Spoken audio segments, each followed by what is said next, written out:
Hello, welcome to another lesson. We all have certain activities that we do every day. Wake up, have breakfast, take a shower, go to school, go to work, repeat it. Those are routines, daily routines. Talking about routines is Stevan's next homework for his English class, so he asked Mr. Smith for a bit of help. Today we'll learn about Mr. Smith's daily routines as well as about adverbs of frequency. Let's watch.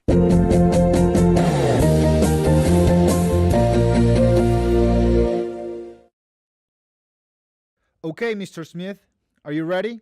Yes, Esteban. How can I help you? The teacher wants us to talk about our personal routines